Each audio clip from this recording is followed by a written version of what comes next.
Olá, queridos alunos do sexto ano. Sou a professora Joelânia, do componente curricular de matemática. Hoje é a nossa última aula, nossa aula de número 51, onde faremos a revisão dos principais conteúdos do capítulo 10, 11 e 12. Então, eu peço que vocês prestem bastante atenção para que vocês consigam absorver o máximo, tá certo? Para que tenhamos uma aula bem proveitosa. Então, vamos lá? Então, vamos começar pelo capítulo 10, representação de um polígono no plano cartesiano. O plano cartesiano é composto de dois eixos perpendiculares. O eixo horizontal é chamado de eixo das abscissas ou eixo X, e o eixo vertical é chamado de eixo das ordenadas ou eixo Y. Conforme vocês estão vendo aqui nós temos um plano cartesiano. Esse é o eixo horizontal, que é chamado de eixo das abscissas ou eixo X. E aqui nós temos o eixo vertical, chamado de eixo das ordenadas ou eixo Y. Nesse plano cartesiano tem o par ordenado 2 e 4, como vocês estão vendo, onde o 2 pertence ao eixo das abscissas e o 4 pertence ao eixo das ordenadas, certo? Par ordenado. Um par ordenado XY é dado pelas coordenadas x e y, sendo x a abscissa e y a ordenada. Então, aqui no plano cartesiano, nós temos o ponto A, representado pelas coordenadas 4 e 5, sendo que o 4 pertence ao eixo de x e o 5 pertence ao eixo de y. Aqui também nós temos o ponto B, representado pelas coordenadas 5 e 2, onde o 5 pertence ao eixo de x e o 2 pertence ao eixo de y. Então, olha só, a notação do par ordenado é XY, onde o x pertence à abscissa e o y pertence à ordenada. Aqui estão o ponto A e o ponto B, que está representado aqui no plano cartesiano. Representação de um polígono. Para representar um polígono no plano cartesiano, podemos associar seus vértices a pares ordenados e unir esses pontos com segmentos de reta. Observe a representação do polígono ABCD com vértices A, tá aqui, 1 e 2, B, 2 e 4, C, 4 e 2, D, 3 e 1. Então, após associar os vértices aos pares ordenados, é só uni-los com segmentos de reta. Então, esta é a representação do quadrilátero ABCD no plano cartesiano. Figuras semelhantes. Quando ampliamos ou reduzimos proporcionalmente uma figura sem deformá-la, produzimos uma figura semelhante. Em uma ampliação, a figura mantém a mesma forma e todas as suas dimensões são aumentadas na mesma proporção entre os lados correspondentes. Ou seja, todas as medidas originais são multiplicadas por um mesmo número maior que 1.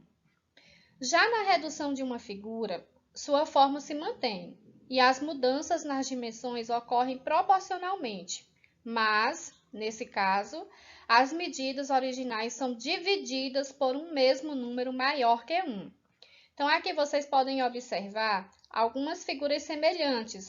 Aqui é um caso de redução, aqui elas são geometricamente iguais e aqui nós temos uma ampliação. Ampliação e redução de figuras planas em malha quadriculada. Para ampliar uma figura, multiplicamos todos os comprimentos pelo mesmo número. Então, aqui nós temos um quadrado e aqui nós temos a sua ampliação. Pergunta o seguinte, na ampliação da figura acima, por quanto multiplicamos cada um de seus lados? Então, olha só, nós tínhamos 2 quadrados na vertical e 2 também na horizontal. Aqui passou a ser quantos? Passou a ser 6, da mesma forma na horizontal. Significa que esse valor aqui dos 2 quadradinhos foi multiplicado por 3, porque de 2 passou para 6. Então, todos os seus lados foram multiplicados por 3. Para reduzir uma figura, dividimos todos os seus comprimentos pelo mesmo número. Então, aqui nós temos a figura original e aqui nós temos a figura reduzida. Pergunta: na redução da figura acima, por quanto dividimos cada comprimento? Então, olha só, se tinha 6 quadradinhos na vertical e 8 na horizontal e passou a ser 3 na vertical e 4 na horizontal, significa que ela foi reduzida à metade. Então, ela foi dividida por 2. Ampliação e redução de figuras planas no plano cartesiano. O polígono azul é uma ampliação do verde. Observe. Então, aqui nós temos o triângulo verde e este triângulo azul é a sua ampliação, certo? Já nesse outro exemplo, o polígono verde é uma redução do laranja. Observe. Então, aqui nós temos o quadrilátero laranja e este quadrilátero verde é a sua redução. Agora vamos iniciar o capítulo 11, onde falaremos sobre grandezas e medidas. As grandezas são atributos dos objetos que são passíveis de serem medidos.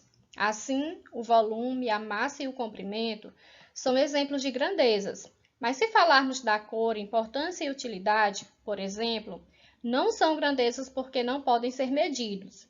Tudo aquilo que se pode medir num objeto ou contar numa coleção é chamado de grandeza. A medida é uma forma de comparar duas grandezas de mesma espécie. Por exemplo, 2 comprimentos, 2 áreas, 2 volumes.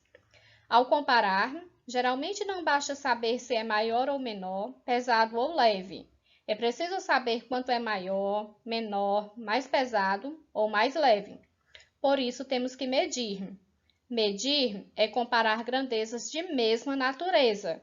Então, eu não posso comparar uma grandeza comprimento com uma grandeza volume. Por quê? Porque para se medir, as grandezas têm que ser de mesma natureza.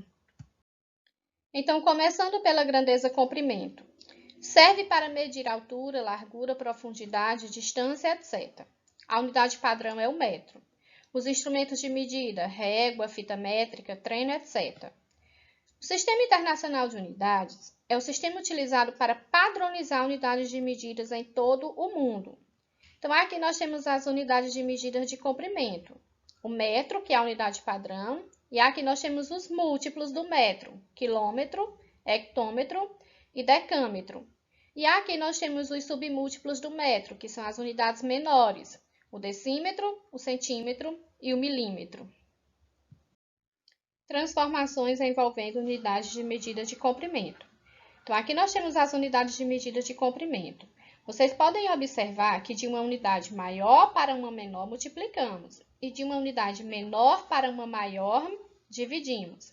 Aqui nós temos alguns exemplos. Na letra A, vamos transformar 7 quilômetros em metro. Então, olha só, de quilômetro para metro são 3 posições à direita. Então, nós vamos multiplicar por 1000. Então, 7 vezes 1000 é igual a 7.000 metros. Na letra B, nós temos 125 centímetros para transformar em metro.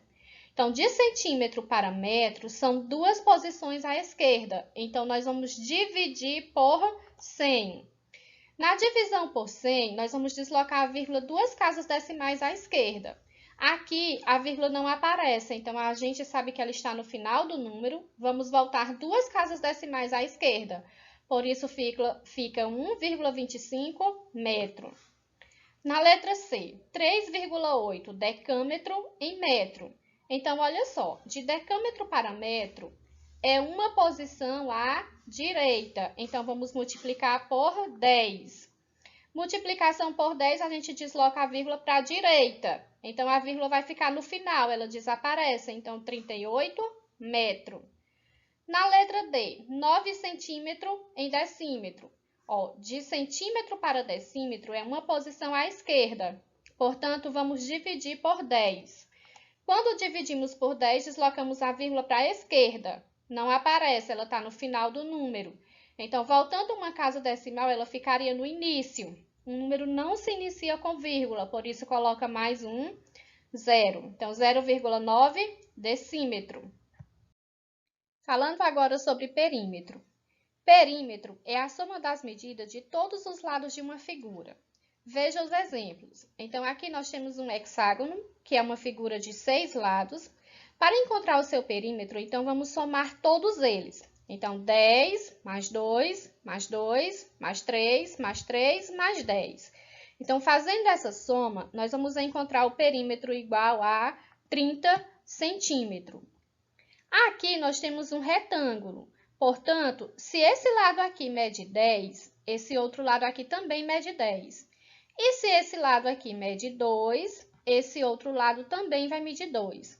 Então, fazendo a soma de todos os lados, 10 mais 2, mais 10, mais 2. Então, fazendo essa soma, nós vamos encontrar 24 metros. Sempre eu tenho que colocar a unidade de medida referente. Então, esse é o seu perímetro. Agora vamos falar da grandeza tempo. Serve para medir horas, minutos, segundos, dias, meses e anos. A unidade padrão é o segundo, representado pela letra S. Instrumentos de medida, relógio, cronômetro, calendário, etc.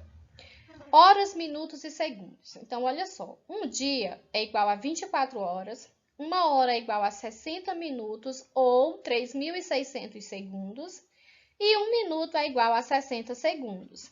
Assim, para mudar de hora para minuto, devemos multiplicar por 60. Por exemplo, 4 horas equivalem a 240 minutos. Por quê? Porque quando multiplicamos 4 vezes 60, é igual a 240 minutos. O diagrama ao lado representa a operação que devemos fazer para passar de uma unidade para outra. Então, de hora para minuto, multiplicamos por 60. De minuto para segundo, também multiplicamos por 60. E para transformar de segundo para minuto, dividimos o valor por 60. E de minuto para hora, também dividimos por 60. Observe o exemplo de um relógio de ponteiros. Então, aqui, o ponteiro menor marca as horas, o maior marca os minutos e o fininho marca os segundos. Então, esse relógio está marcando 1 hora, 50 minutos e 30 segundos. Ou ainda, representando o turno da tarde, 13 horas, 50 minutos e 30 segundos. Os relógios de ponteiros representam o dia em 2 grupos de 12 horas, antes e após o meio-dia, sem distinção na marcação dos ponteiros. Então, aqui nós temos algumas unidades de medidas de tempo. Um dia corresponde a 24 horas, uma semana, 7 dias, uma quinzena, 15 dias, um bimestre, 2 meses, um trimestre, 3 meses, um semestre, 6 meses, um ano, 365 dias ou 12 meses, uma década, 10 anos, um século, 100 anos e um milênio, 1000 anos. Sobre a grandeza superfície. Serve para medir o tamanho, ou seja, a área, de uma casa ou apartamento, de uma quadra de futebol, etc. A unidade padrão é o metro quadrado, cujo símbolo é a letra M elevado à segunda potência. Exemplo: para revestir uma parede com azulejos, Hugo precisou exatamente de 360 azulejos. Dizemos que a superfície da parede tem área de 360 unidades, considerando a superfície de cada azulejo como unidade. Então, cada azulejo mede 1 metro de lado, ou seja, todos os seus lados medem 1 metro. Então, comparando com a unidade de área, temos que a área é igual a 360 metros quadrados. A área da figura ao lado é 8 centímetros quadrados. A unidade da área utilizada foi o centímetro quadrado. O centímetro quadrado corresponde à medida da superfície de um quadrado de lados medindo 1 centímetro. Então, esta foi a unidade usada como medida.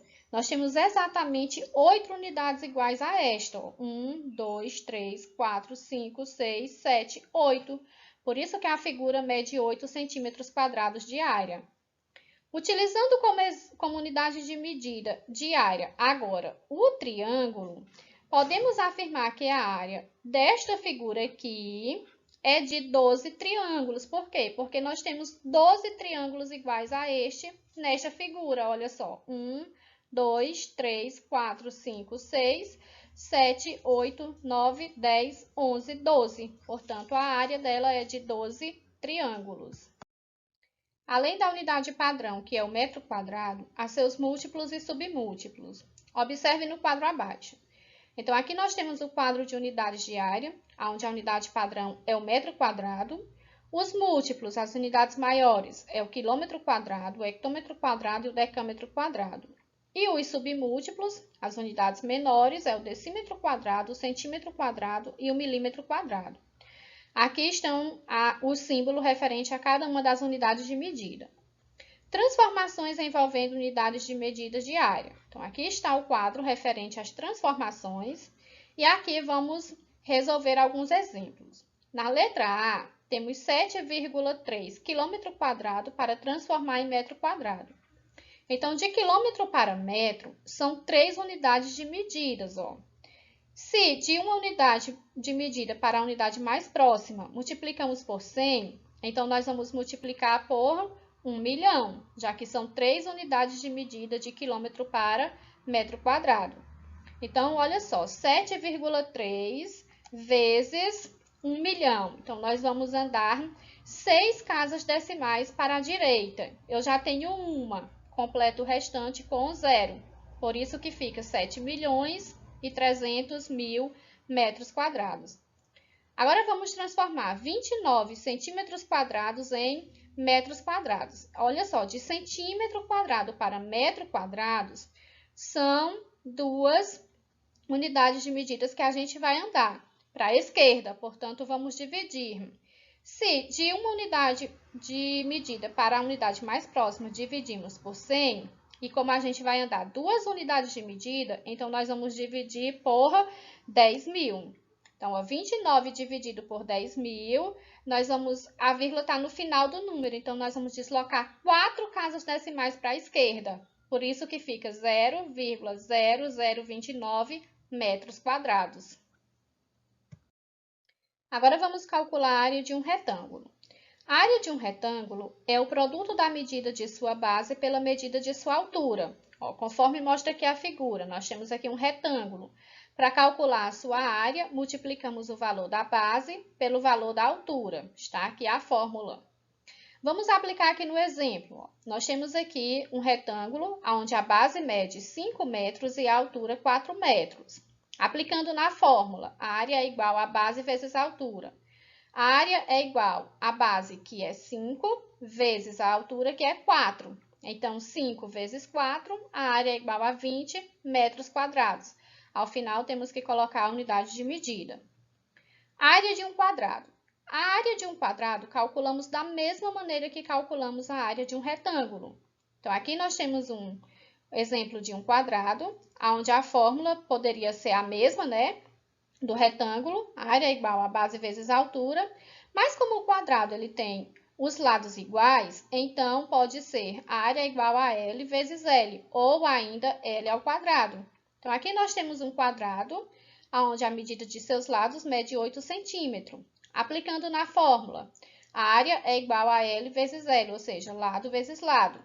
Então, 8 vezes 8, a área é igual a 64 centímetros quadrados, já que a unidade aqui é centímetro. A área de um triângulo retângulo. A área de um triângulo retângulo é a metade do produto da medida de sua base pela medida de sua altura. Então, essa é a fórmula para calcular a área de um triângulo retângulo. A área é igual a base vezes a altura dividido por 2. Aqui, no exemplo, nós temos um triângulo retângulo, onde a base mede 9 centímetros e a altura mede 6 centímetros. Aplicando na fórmula, ó, a área é igual, quem é a base? Tá aqui, ó, 9 centímetros, vezes a altura, que é 6 centímetros, dividido por 2. Então, a área é igual 9 vezes 6, 54. E 54 dividido por 2 é igual a 27 centímetros quadrados. Sobre a grandeza volume.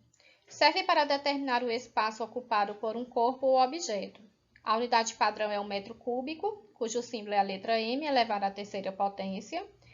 Para calcular o volume de um corpo, devemos multiplicar as dimensões do mesmo, ou seja, o comprimento, a largura e a altura.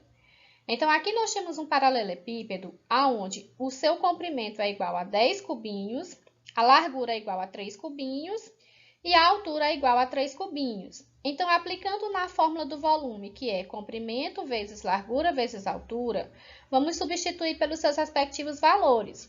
Então, o comprimento é 10 vezes a largura, que é 3, vezes a altura, que também é 3. Então, 10 vezes 3, 30, e 30 vezes 3, 90.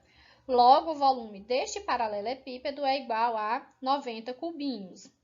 Então, o volume do paralelepípedo acima é dado pela multiplicação dos cubinhos que estão no comprimento, na largura e na altura. Além da unidade padrão, que é o metro cúbico, há seus múltiplos e submúltiplos. Observe no quadro abaixo. Então, quadro de unidades de volume. A unidade padrão é o metro cúbico. Os múltiplos são quilômetro cúbico, hectômetro cúbico e decâmetro cúbico.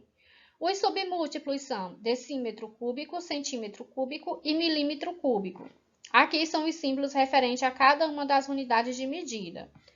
Transformações envolvendo as unidades de volume. Aqui está o quadro referente às transformações.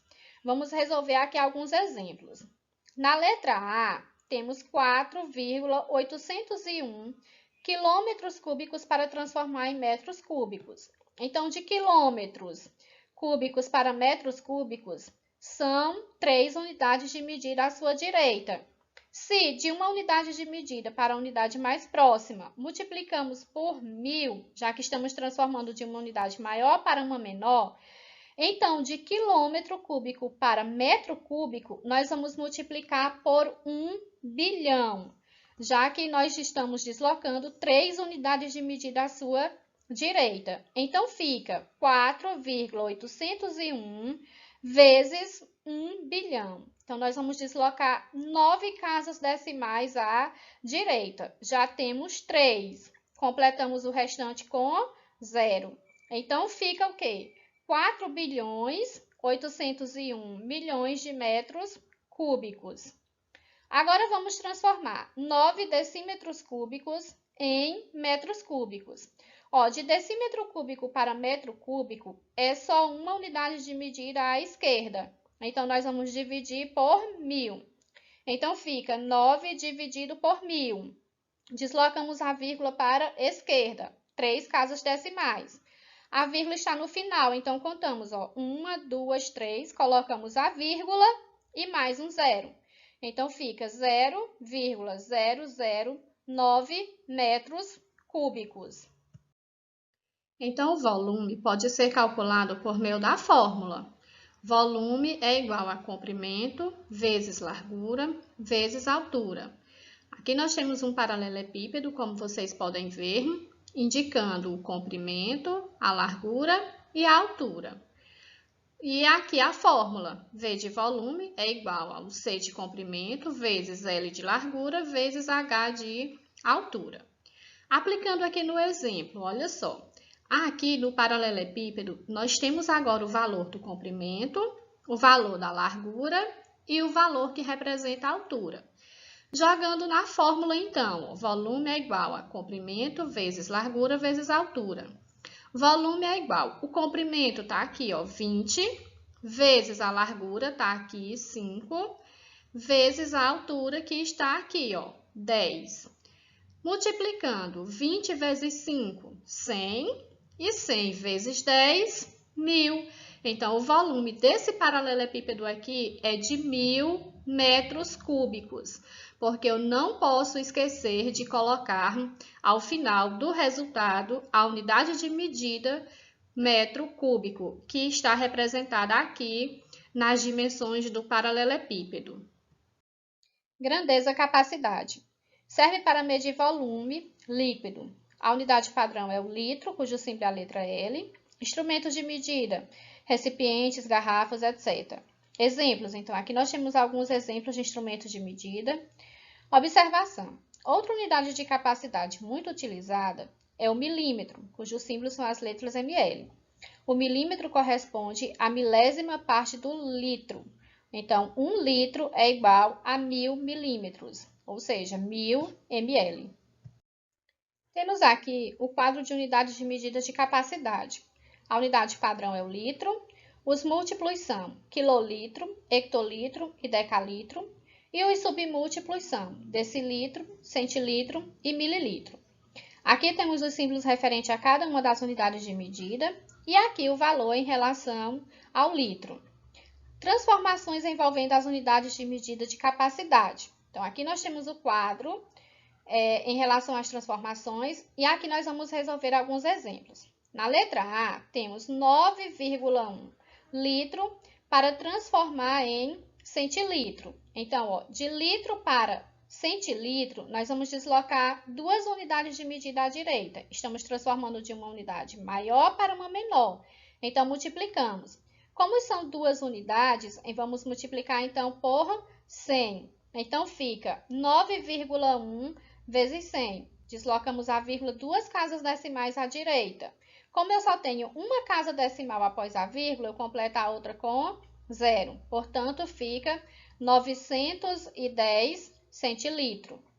Na letra B, temos 84 litros para transformar em quilolitro. Então, ó, de litro para quilolitro, estamos transformando de uma unidade menor para uma maior. Então, vamos dividir. Como são 3 unidades de medida à esquerda, então nós vamos dividir por 1000. 84 dividido por 1000 são 3 casas decimais que a gente vai deslocar para a esquerda. A vírgula está no final do número, então, ó, 1, 2, 3. Coloco a vírgula e mais um zero. Por isso que fica 0,084 quilolitro. Agora vamos falar sobre a grandeza massa. Serve para medir a massa de um corpo.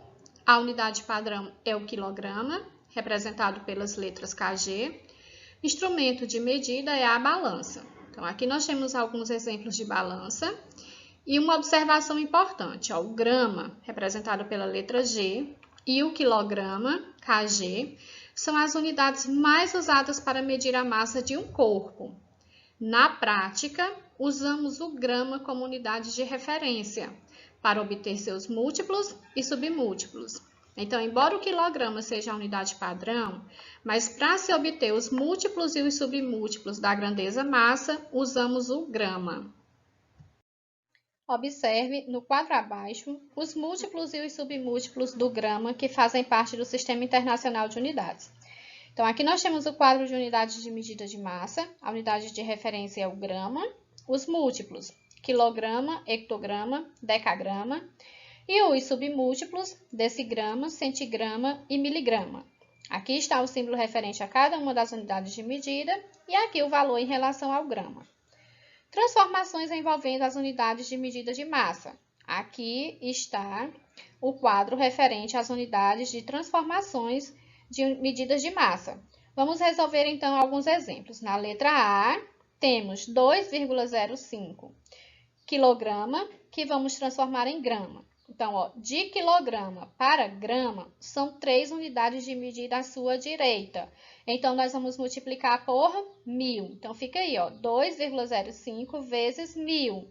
Deslocamos a vírgula 3 casas decimais à direita. Já tenho 2, completa a outra com 0. Então, fica 2050 gramas. Aqui, na letra B, temos 5,8 Cg, ou seja, centigrama, que nós vamos transformar em grama. Então, olha só, de centigrama para grama, nós vamos deslocar duas unidades de medida à esquerda, porque estamos transformando de uma unidade menor para uma maior. Então, vamos dividir por 100. Então, 5,8 dividido por 100, deslocamos a vírgula duas posições para a esquerda. Eu só tenho uma, então completo a outra com 0, coloco a vírgula e mais um 0. Então, fica 0,058 gramas. Grandeza temperatura. No Brasil, a unidade de temperatura utilizada é o grau Celsius, representado pelo símbolo de grau e a letra C maiúscula. O instrumento de medida é o termômetro. Aqui nós temos algumas imagens que estão representando medidas de temperatura. E temperatura é a medida em graus do calor de um ambiente ou corpo. Então, aqui nós temos a previsão do tempo referente a uma semana de uma determinada cidade, com as temperaturas máximas e as temperaturas mínimas. Pergunta-se o seguinte: qual foi a menor medida de temperatura registrada nessa semana? Em qual dia da semana? Então, a menor, como vocês podem observar, foi de 22 graus Celsius e foi em 2 dias da semana, na quarta e no sábado. Então, aí está a resposta. E qual foi a maior medida de temperatura registrada nessa semana? E em qual dia da semana? Então, a maior foi de 38 graus, como vocês também podem observar. E ela foi registrada o quê? No domingo e na segunda. Essa é a resposta. Qual foi a medida de temperatura mínima registrada no domingo? Então, a gente vai lá no domingo e olha a temperatura mínima, que foi de 23 graus Celsius. Qual foi a diferença entre as medidas de temperatura máxima e mínima registrada na segunda-feira? Então, observando a segunda-feira, a máxima foi de 38 e a mínima foi de 23. Então, 38 menos 23, então a diferença vai ser de 15 graus Celsius. Iniciando agora o capítulo 12, probabilidade estatística, vamos começar falando de probabilidade. A ideia de probabilidade está relacionada ao número que expressa, ou seja, que estima a chance de algo acontecer. E para que algo aconteça, muitas vezes, existe mais de uma possibilidade. Quando queremos escolher uma roupa, um lanche, um filme ou o sabor de um sorvete, por exemplo, pode haver mais de uma possibilidade de escolha. Aqui nós temos um exemplo. Marcos tem 2 calças e 4 camisas. De quantas maneiras diferentes ele poderá se vestir? Então, ele pode vestir a calça preta com qualquer uma das 4 camisas. E ele também pode vestir a calça azul com qualquer uma das 4 camisas. Então, se ele tem 2 calças e 4 camisas, multiplicando 2 vezes 4, 8. Portanto, ele tem 8 possibilidades de se vestir de maneira diferente. Cálculo de probabilidade. Ao lançar uma moeda, conseguimos prever se vai sair cara ou se vai sair coroa? Quando nos inscrevemos no sorteio, conseguimos saber quem será sorteado? Ao lançar um dado, conseguimos garantir que número aparecerá na face superior? Esses são exemplos de situações cujo resultado não conseguimos prever e, por isso, são chamados eventos aleatórios. No entanto, podemos medir a chance de os possíveis resultados ocorrerem calculando o que chamamos de probabilidade. Nesse exemplo aqui, pede para observar as crianças e calcular a probabilidade de sortear uma menina. Então, nós temos 4 meninas em um total de 10 crianças. Para calcular a probabilidade, então, nós vamos dividir o número de meninas pelo total de crianças. Então, 4 dividido por 10 é igual a 0,4, transformando em porcentagem, 40%. Neste outro exemplo, pede para calcular a probabilidade de retirar uma bolinha verde. Eu tenho o quê? 5 bolas verdes de um total de 8. Então, eu vou dividir 5 por 8, que é igual a 0,625. Transformando em porcentagem, eu desloco a vírgula 2 casas decimais à direita. Portanto, 62,5%. Essa é a porcentagem de retirar uma bola verde. Estatística. É o ramo da matemática que envolve a coleta e a organização de dados referentes a diversos fenômenos, para depois analisá-los e interpretá-los. O processo estatístico é realizado em várias etapas, como coleta dos dados, organização dos dados, exposição dos dados em tabelas e ou gráficos.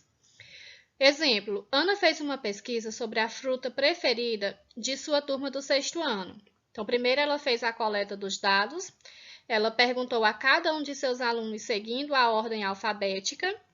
Depois, ela fez a organização dos dados, colocando primeiramente os que escolheram banana, depois os que escolheram laranja e, por último, o que escolheu maçã. E depois, ela fez a exposição dos dados em um gráfico de coluna. Por exemplo, 6 alunos escolheram banana, 4 alunos escolheram laranja e apenas um aluno escolheu maçã. Gráficos estatísticos. Os gráficos estatísticos são utilizados para apresentar dados, tornando mais fácil e rápida a compreensão do fato em estudo. Então, aqui nós temos um gráfico de segmento ou de linhas, representando as vendas de Paulo nos meses de março, abril e maio. Aqui nós temos um gráfico de colunas, representando as notas dos alunos, que vai de 1 a 10. E aqui nós temos um gráfico de barras, representando o consumo de energia nos meses de março, abril, maio e junho em quilowatts. O gráfico de múltiplas entradas, aqui nós temos em relação aos torcedores do Flamengo da turma da professora Cláudia, por sexo, no caso, masculino e feminino, por isso que ele é considerado de múltiplas entradas.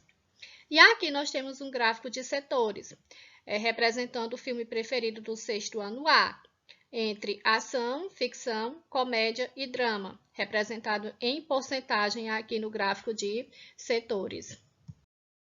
E assim a gente encerra a nossa aula. Obrigada a cada um de vocês pela atenção. Eu espero ter contribuído de forma significativa para a aprendizagem de cada um de vocês. Que vocês sigam buscando os seus sonhos. Obrigada por terem se empenhado esse ano e estudado bastante. Vamos aproveitar as férias e renovar as energias para o ano que vem. Desejo um bom descanso, muitas aventuras, paz e felicidades para você e sua família. Aproveitem cada momento. Um forte abraço e um beijo no coração de cada um. Fiquem com Deus.